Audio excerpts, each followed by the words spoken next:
What's up, everyone? So, Kenya matched up with Egypt today, and the result isn't what we expected.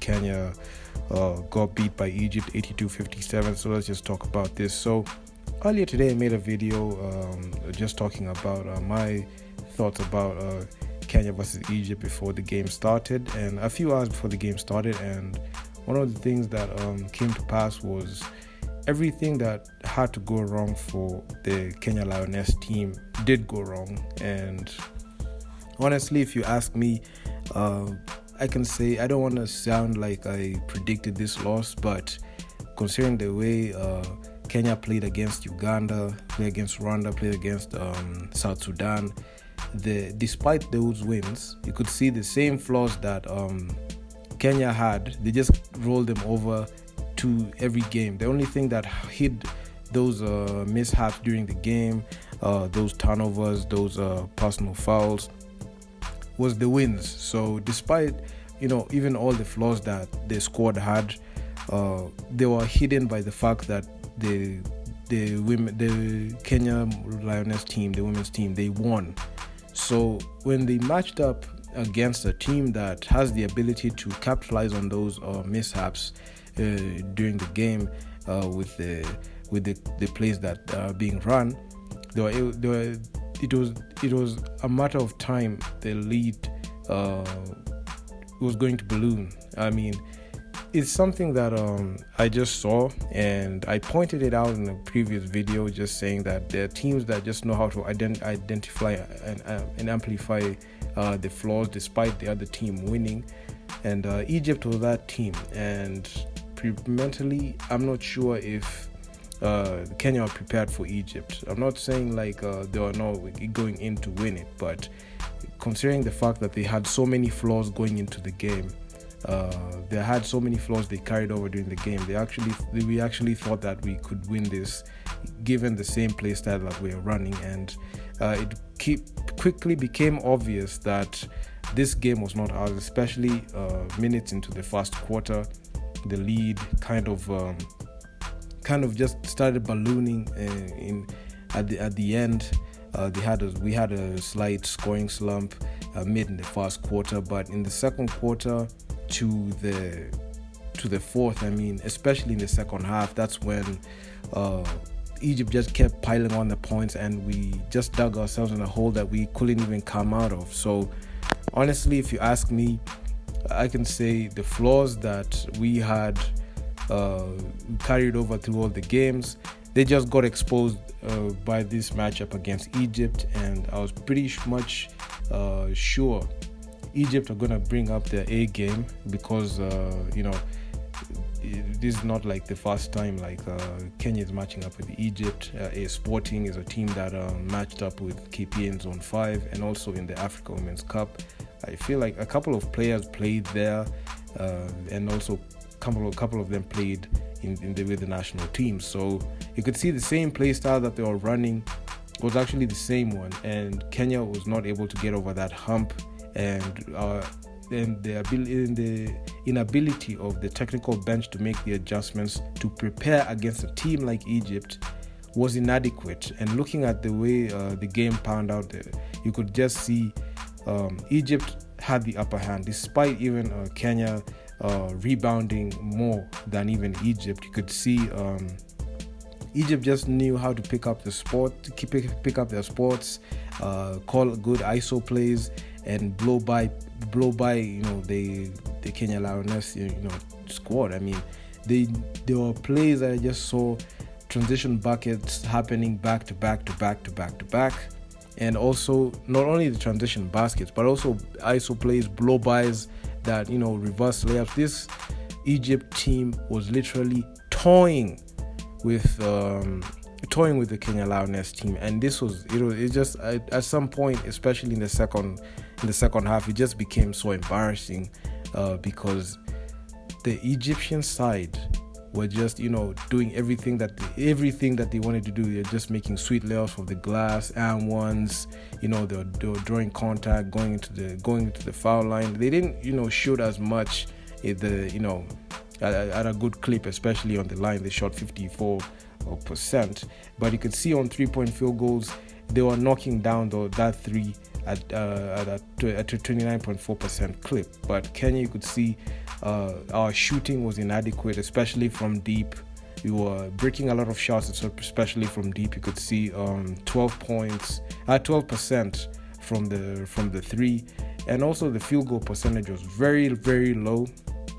28% shooting from the field. On 2-point field goals, you could see it's only 35.8%, as compared to the Egyptian side, it's 58.7%.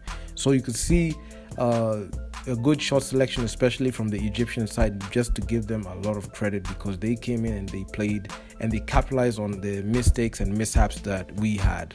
And had we learned to be able to adjust and change our game and be able to at least mount an offense and also a defense that could be able to stop them, we would have been able to make the game close. Not only even make the game close, but at least be able to get that win and get over that hump that the Egyptian side has over Kenya. You could see all the way from Zone 5 in Africa Women's Cup, you could see Egyptian sides always hand Kenya the other side of we're always on the receiving end of that, backlashed.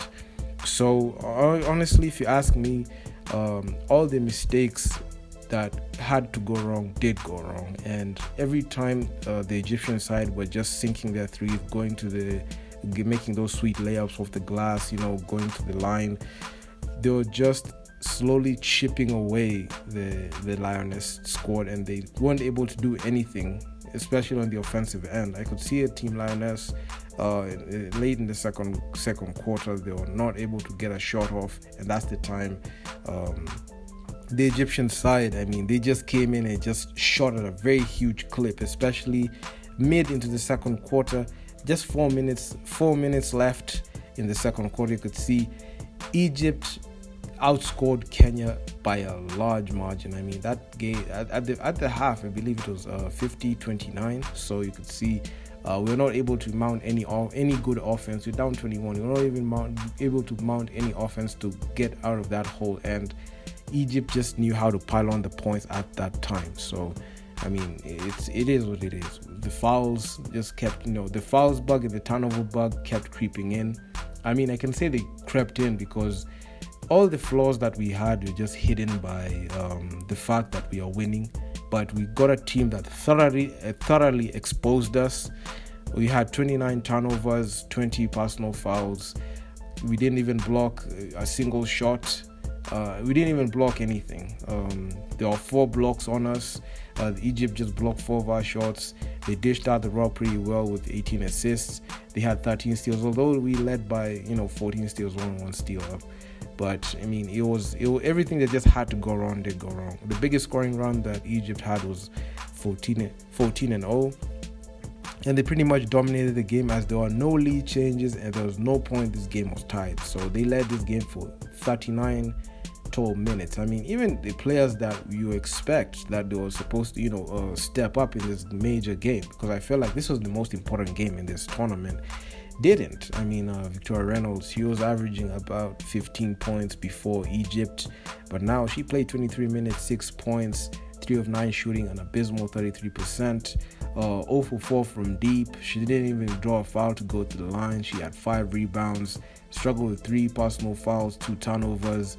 Medina Accord, she played 14 minutes, 10 points, 5 of 8 shooting. She didn't go to, the field. She didn't even shoot a lot high volume from the field as she's supposed to.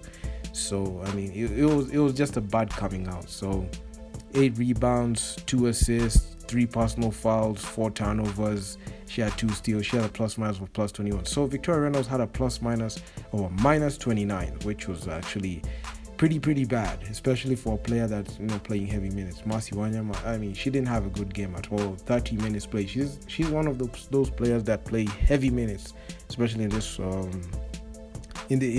in this type of games, and also the games that were before. So she had 13 points, 3 of 15.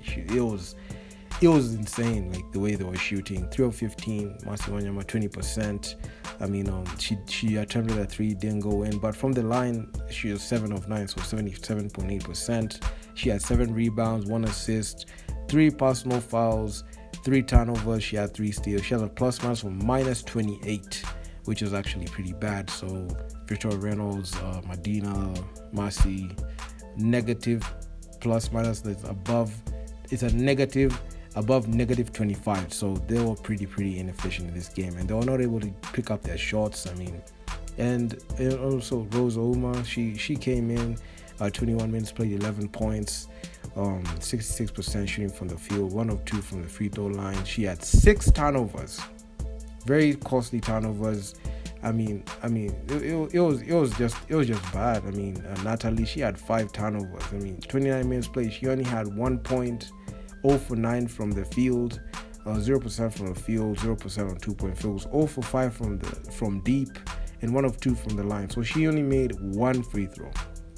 She had 3 rebounds, 5 assists. I think those 5 assists were good, but the 2 personal fouls and 5 turnovers were the things that made her have the most negative plus minus of minus 32, which was not a good thing at all. But I mean, it was just a bad game. Honestly, a horrendous game. Melissa, 20 minutes played. She only had 2 points. 1 of 9 shooting from the field, 11%.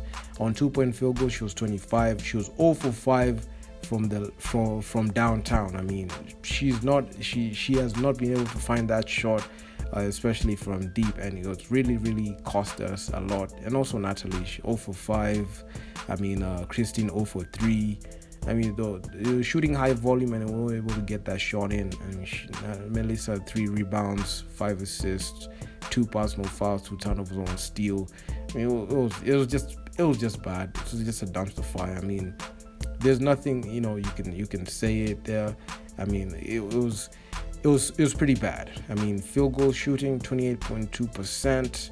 I mean, from deep it was the worst. 3 out of 25 attempts. But if you really look at the Egyptian side, they're able to shoot at least their 3-point shooting was bad, but it wasn't that bad. I mean, 5 out of 17. We only made 3. We only made 3 on our side. But if you look at 2-point field goals, they shot 50% from the field. So you can see 32 out of 62 converted half of their shots. And it was one thing that made them have the lead balloon, especially in the second half. So we just had a very awful game, and I can say this is the game that has cost us the spot, to be able to challenge for the Afrobasket. And I mean, it was just, even looking at the points from turnovers, you can see Egypt capitalized on that. Points from turnovers, these are the points that we are able to feast on the other teams, but Egypt just knew how to mark our flaws, and I'm pretty sure they checked out even the footage of how we played. And honestly, if you ask me, they were able to note what they needed to do in the in-game adjustments so that they could beat us. So they had 26 points from turnovers, 31 fast break points that are the thing that makes us get up on them points, especially in the scoreboard. They were able to do that efficiently and pretty well. We only had 6 fast break points. They had 31. And second chance points, okay, we were able to beat them in second chance points. But points in the paint, we have front court players who are not even grabbing the rebounds pretty well. Okay, we let in rebounds, but points in the paint, we're just getting dominated. And given the fact that we have players that are able to back down and be able to take the ball to the basket, we're not able to get up in the points in the paint, and it was actually something that costed us pretty much. And one thing I must say, it kind of made us look small despite even leading in rebounds. So they had 46 points in the paint, we had 24. Points from the bench was almost in the near clip because they only had 30 and we had 25. So honestly, if you ask me, I kind of predicted such a game. I just saw glimpses of these things, these flaws that we had, this turnover bug, the fouls bug, costing us, and they really cost us heavily, because right now there are going to be a very huge implications on what is going to go down with the team. And honestly, Kenya just did not have a good coming out party, especially the way we matched up with Egypt. I'm gonna just say, I'm gonna just keep it a buck. I mean, I'm not confident. I'm not confident in how we played, and honestly, it just leaves a lot to to be desired, especially given the fact that we are looking for a way to be able to make history and be able to scratch our mark in there. So right now, as we stand, Egypt are number one. They played 4 games, 3 wins, 1 loss, 75% win percentage. We are tied in win percentages, but the thing that has made us lose our edge was the fact that they were up in them points. And also Uganda, 3 wins, 1 losses. Kenya, 3 wins, 1 loss. So same win percentage, but on game points, Egypt had the upper hand and kind of upset us, and also Uganda, they beat us on them points. So from number 1 to number 3. So this is this is actually not a good look for us, because we had a legit shot at being able to at least get up on them points and be able to qualify for the Afrobasket. So I can just say this is a chance that is blown. But hey, I mean, we put in our best foot in, but man, it wasn't enough. And in basketball, I mean, second place, third place, first place in a long line of losers, because they're only picking their number one team. So number 1 team at this point is Egypt. Number 2 team is Uganda. Number 3 team is Kenya. We're supposed to be number 1, but we're bumped to number 3 because of their points. Despite having a similar win percentage to the 3 teams, we got bumped to number 3 because of them points. Number 4, South Sudan. Number 3, Rwanda, who got swept. They didn't win a single game, and that's just about it. So guys, make sure to leave your feedback down in the comment section on what you think about our run, and what you think about the team Lioness. Did they what do you think about what they did? So please be sure to comment down in the comment section. And yeah, man, subscribe to the channel, turn on notification posts, just never miss any new videos I'm dropping. And with that, man, I'm out. Peace.